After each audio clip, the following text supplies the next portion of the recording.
Jeffrey Epstein, एक ऐसा नाम जो सुनते ही दिमाग में दौलत, ताकत और बहुत ही परेशान करने वाले अपराधों की तस्वीरें घूमने लगती हैं। आज हम इसी उलझे हुए और चौंकाने वाले मामले की एक एक परत को खोलेंगे। सोचने वाली बात तो ये है कि आखिर ये हुआ कैसे। ये सिर्फ एक इंसान के जुर्म की कहानी नहीं है, ये उस पूरे सिस्टम की कहानी है जिसने उसे इतने लंबे समय तक ये सब करने की इजाजत दी। चलिए इस जाल की गहराइयों में उतरते हैं।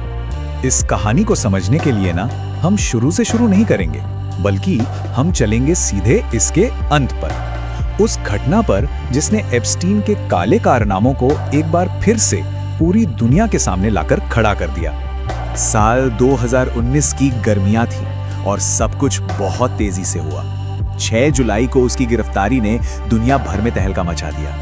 फिर 1 महीने से कुछ ही ज्यादा वक्त के बाद 10 अगस्त को खबर आई कि वो अपनी जेल की कोठरी में मर चुका है, और बस उसकी मौत के साथ ही उसके खिलाफ चल रहे सारे आपराधिक मामले हमेशा हमेशा के लिए बंद कर दिए गए। FBI ने जब उसके मैनहट्टन वाले घर की तलाशी ली तो जो मिला वो किसी फिल्म की कहानी से कम नहीं था। कैश, हीरे, एक नकली ऑस्ट्रियन पासपोर्ट जिस पर पता सऊदी अरब का था, और जो सबसे ज्यादा परेशान करने वाली चीज मिली वो थी हजारों तस्वीरें। ये सब उसके ऑपरेशन के साइज और उसकी छुपी हुई दुनिया की एक डरावनी झलक देते हैं। तो ये आदमी आखिर था कौन? इतनी दौलत, इतना असर, उसने ये सब हासिल कैसे किया? चलिए अब कहानी में थोड़ा पीछे चलते हैं और देखते हैं कि वो इस मुकाम तक पहुंचा कैसे।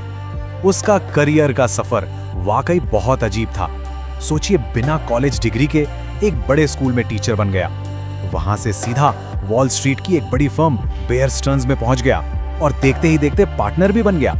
और फिर उसने खुद को एक फाइनेंशियल ट्रबल शूटर के तौर पर पेश किया। मतलब एक ऐसा आदमी जो बहुत अमीर लोगों की उलझी हुई पैसों की समस्याओं को सुलझाता था। उसका हर कदम उसे दौलत और ताकत के और भी करीब ले जा रहा था।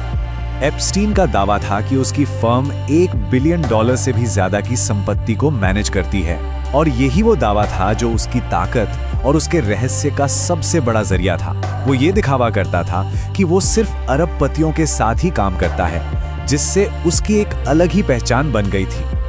और यही कहानी में एक बहुत बड़ा मोड़ आता है। लेस्ली वेक्सनर, जो विक्टोरिया सीक्रेट जैसी कंपनी के मालिक थे, वेक्सनर ने एप्स्टीन को अपनी पूरी जायदाद पर पूरा कंट्रोल दे दिया था। ये एक ऐसा भरोसा था जिसने एप्स्टीन की किस्मत और उसकी पहुंच की नींव रखी। यही रिश्ता उसकी दौलत का असली सेंटर था।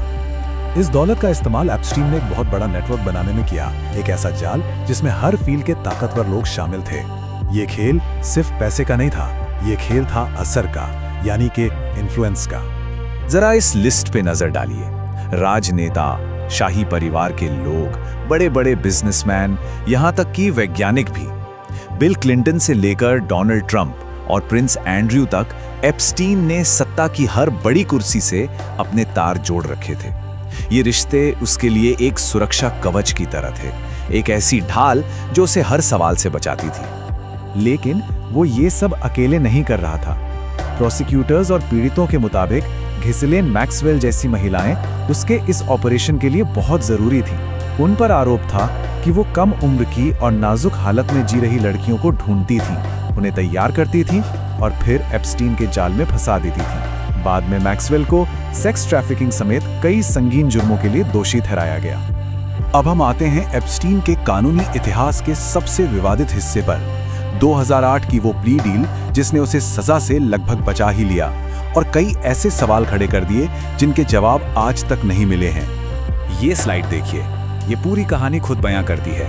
एक तरफ FBI के पास 53 पन्नों का एक ड्राफ्ट था जिसमें कम से कम 36 पीड़ितों के नाम थे और दर्जनों गंभीर फेडरल चार्जेस थे, और दूसरी तरफ उसे मिला क्या? सिर्फ 2 मामूली से स्टेट चार्जेस। ये फर्क इतना बड़ा था कि इसने पूरे जस्टिस सिस्टम पर ही सवालिया निशान लगा दिया। और सजा? वो कोई आम जेल नहीं गया, बल्कि एक काउंटी जेल में था, जहां उसे हफ्ते में 6 दिन रोज 12 घंटे के लिए अपने ऑफिस जाने की इजाजत थी। ये एक ऐसी सजा थी जिसे कई लोगों ने न्याय का मजाक बताया। तो इतनी नरम डील हुई क्यों? सालों बाद इस डील को मंजूरी देने वाले यूएस अटॉर्नी अलेक्जेंडर अकोस्टा ने कथित तौर पर एक बहुत ही अजीब वजह बताई। उन्होंने कहा, मुझे बताया गया था कि एप्स्टीन इंटेलिजेंस से जुड़ा है और इस मामले से दूर रहो। इस एक बयान ने ना जाने कितनी अटकलों और साजिश की कहानियों को जन्म दे दिया। और ये सब हमें ले आता है कहानी के आखिरी और शायद सबसे रहस्यमयी हिस्से पर, उसकी मौत, जो आज तक विवादों से घिरी हुई है। यहाँ भी दो बिल्कुल अलग अलग बातें सामने आती हैं। ऑफिशियल रिपोर्ट कहती है कि ये एक सुसाइड था, लेकिन एप्स्टीन की फैमिली ने जिस पैथोलॉजिस्ट को हायर किया था, उसने कहा कि जो चोटें हैं वो हत्या की तरफ इशारा कर रही हैं। इन दोनों अलग अलग नतीजों ने लोगों के शक को और भी गहरा कर दिया है। और आखिर में हम इसी एक सवाल पर आके रुक जाते हैं। जेफरी एप्स्टीन तो चला गया, लेकिन उसके जुर्म, उसके ताकतवर साथी और वो अनगिनत अनसुलझे सवाल, उनकी परछाई आज भी मौजूद है। क्या उसके पीड़ितों को कभी पूरा इंसाफ मिल पाएगा?